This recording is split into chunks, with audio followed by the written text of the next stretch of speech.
Nobody in Hollow Creek, Georgia thought much of it when 10-year-old Marlo Ainsley started walking the length of her family's old dairy barn every single night before bed, running her palms slowly along the wooden support beams and walls, pausing here and there to press her fingers flat against the wood and hold still for a long moment before moving on. Marlo had been profoundly deaf since a childhood illness took her hearing at 18 months old, and most of Hollow Creek assumed her nightly barn walk was simply a sweet, private ritual. A deaf child's way of feeling connected to a building full of animals whose settling sounds she couldn't hear the way her family could. They weren't wrong that Marlo's deafness was at the center of the habit. They were wrong about almost everything else it eventually revealed. That October, a structural engineer called out to assess damage in a section of wall Marlo had been quietly flagging for weeks found termite damage so extensive that the barn's main support beam had lost nearly half its structural integrity. A discovery that came, by his own account, considerably earlier than it likely would have without a 10-year-old girl's careful, patient hands finding what nobody's eyes had noticed at all. If stories about different ways of sensing the world, and the quiet expertise built from paying attention with whatever senses you have, matter to you, this is exactly the kind of story we tell every week. Go ahead and hit subscribe so you don't miss the next one. And if this story moves you, tap that like button before you go. It genuinely helps this small channel find the people who care about stories like Marlo's. Now let's find out what Marlo's hands were really telling her every night, and why an old barn's survival came down to her careful touch. Hollow Creek sits in the rolling farmland of central Georgia, where the Ainsley family had run a modest dairy operation out of the same barn for over 60 years, a structure that had been added onto and repaired piecemeal across 3 generations, weathered but, as far as anyone in the family knew, structurally sound. Marlo was the youngest of 2 daughters born to Curtis and Renata Ainsley, and her deafness, diagnosed following a severe childhood illness that also left her with some lingering balance sensitivity, had shaped, from very early on, the particular way she moved through and understood the world around her. Marlo's parents had, from the beginning, made a deliberate choice not to treat her deafness as something that needed to be worked around so much as something that simply meant she experienced the farm differently than her older sister did. She'd learned American Sign Language alongside her family from an early age and had developed, over years of navigating a world built mostly around sound, an unusually refined sensitivity to vibration and touch. The particular way she could feel a truck approaching on the gravel drive through the floor before anyone saw it, or sense her father's footsteps crossing the porch through subtle vibrations that Renata, testing the theory once out of curiosity, could barely detect herself even trying. The nightly barn walk started, as far as Renata could recall, almost accidentally when Marlo was 8, 2 years before this particular October. Marlo had always been drawn to the barn in the evenings, when the family's small dairy herd settled in for the night, and Renata had noticed her daughter developing a habit of resting her palm against the barn wall during those evening visits. An instinctive gesture that Marlo explained, once she was old enough to fully articulate it in sign, let her feel the animals moving and settling inside even though she couldn't hear the soft sounds of their evening routine the way the rest of the family could. What started as that simple, comforting habit gradually expanded, over the following 2 years, into something considerably more thorough. Marlo began walking the barn's full perimeter each night rather than pausing at just 1 or 2 spots, running her palm along the support beams and exterior walls in a slow, methodical circuit that took her the better part of 20 minutes most evenings, a routine her family had come to consider simply part of Marlo's evening rhythm, comforting and personal, without much thought given to what exactly all that touching might actually be teaching her about the barn itself. Her older sister, Dahlia, 14 and generally patient with her younger sister's particular habits, found the nightly circuit sweet but didn't think much more of it. "She just likes checking on everybody," Dahlia told a friend once, watching Marlo make her slow way along the barn wall through the kitchen window one evening. The friend, visiting for the first time, found the ritual charming in the same gentle, slightly puzzled way most people outside the immediate family did when they learned about it. A deaf girl's tender, private way of staying connected to animals whose evening sounds she'd never actually heard. What none of the Ainsley family fully appreciated, not even Marlo herself in any conscious, articulated way, was how much genuinely detailed tactile information that 2 years of nightly, repeated contact with every section of the barn's walls and beams had built in her. She'd developed, without any deliberate intention beyond her original comforting habit, an intimate familiarity with exactly how the wood should feel under her palm, its firmness, its texture,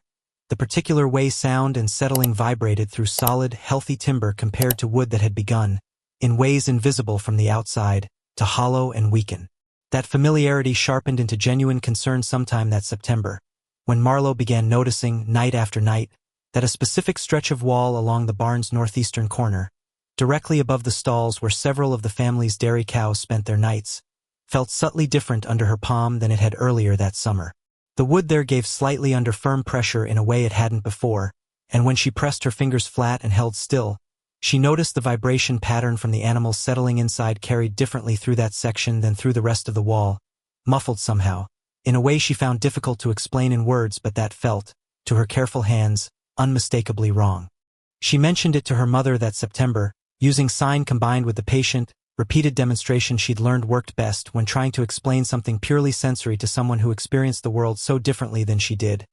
Pressing Renata's own hand against the section of wall she meant and then guiding it to a section further down that felt, by contrast, solid and unchanged. Renata, pressing her palm where Marlowe indicated, admitted honestly that she couldn't feel any real difference herself, though she recognized in her daughter's careful, repeated insistence something worth taking more seriously than a passing observation. Curtis, when Renata mentioned Marlowe's concern that evening, walked out to examine the section himself with a flashlight,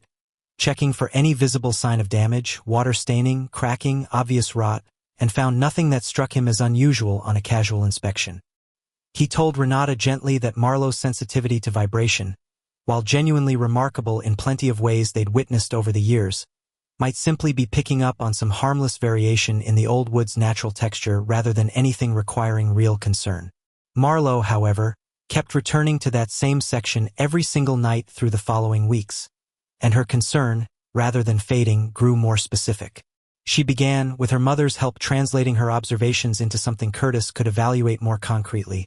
describing the change with increasing precision, exactly how far the soft section extended, how it seemed, gradually, to be spreading slightly wider along the wall with each passing week. Their neighbor, Wendell Fitch, who'd done carpentry and light construction work around Hollow Creek for over 30 years and had helped the Ainsley family with barn repairs more than once over the years, happened to stop by that October to drop off a borrowed tool, and Renata, more out of genuine curiosity than real alarm, mentioned Marlowe's ongoing concern about the wall section. Wendell, humoring the request more than expecting to find anything, walked out with Renata and knocked firmly against the section of wall Marlowe had been flagging. The sound that came back, a distinctly hollow, muffled thud entirely unlike the solid knock the surrounding wall produced, changed Wendell's expression immediately. "That's not right,"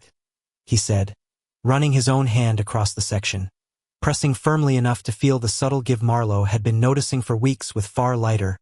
more sensitive touch than his own experienced but less finely tuned hands required to finally detect it. Wendell recommended bringing in a structural engineer for a proper assessment rather than attempting any exploratory work himself, given the section's proximity to the barn's main load-bearing support and its location directly above the occupied dairy stalls. The engineer, a careful, thorough man named Preston Aldana, arrived 3 days later and, using proper diagnostic equipment, confirmed extensive termite damage that had, by his professional assessment, been developing steadily for well over a year, hollowing out a significant section of the barn's northeastern support structure in a pattern entirely consistent with the gradual spread Marlowe had been tracking through nightly touch alone. Preston explained to the Ainsley family, gathered in their kitchen that evening, that the damage, while serious, had been caught early enough for a full repair rather than requiring the kind of emergency structural intervention that would have been necessary had it progressed much further, particularly given the section's direct load-bearing responsibility for a significant portion of the roof above the occupied stalls. Continued undetected deterioration, he noted plainly, could have eventually resulted in a genuine structural failure, a risk that mattered considerably given how many hours each day the family's dairy herd spent directly beneath that section of roof. Wendell, standing in the kitchen for that conversation, looked at Marlowe, who was following the discussion through her mother's careful signing, with an expression considerably more serious than the casual curiosity he'd brought to Renata's request that morning. "She found that with her hands before I could find it with 30 years of carpentry and a flashlight," he said. Curtis didn't disagree and told Preston plainly, once the engineer asked how the damage had first come to their attention, that his 10-year-old daughter had been the one who noticed something was wrong, weeks before anyone else had any reason to look closely at that section of wall at all. The barn's repair, completed that November with Wendell's help and Preston's structural guidance, replaced the damaged support section entirely, and the Ainsley family, with Marlowe's continued nightly walks as an ongoing, if now considerably more appreciated, informal check on the rest of the structure, never experienced anything close to that level of undetected damage again. Marlowe never made much of what happened that October. When people asked how she'd known something was wrong with a section of wall that looked, to every sighted, hearing adult who checked it, entirely ordinary, she usually gave some version of the same answer, translated patiently through sign for anyone who asked. She hadn't known anything about termites or structural engineering. She'd simply touched that wall every single night for 2 years, the same way she touched every part of the barn, and once one small section stopped feeling the way it was supposed to feel, she couldn't quite let it go until somebody finally believed her. There is a particular kind of expertise that grows entirely outside the ways most people learn to notice things, built instead from years of patient touch applied to a world that mostly asks people to listen and look. Marlowe Ainsley hadn't set out to save her family's barn from structural failure or prove anything about the way she experienced the world. She'd simply kept touching those walls the way she'd always touched them, night after night, out of a comfort that had nothing to do with looking for danger, and entrusting that patient, careful touch even when nobody else could feel what she felt. She found something real that every hearing, sighted adult in her family had walked past for months without noticing at all.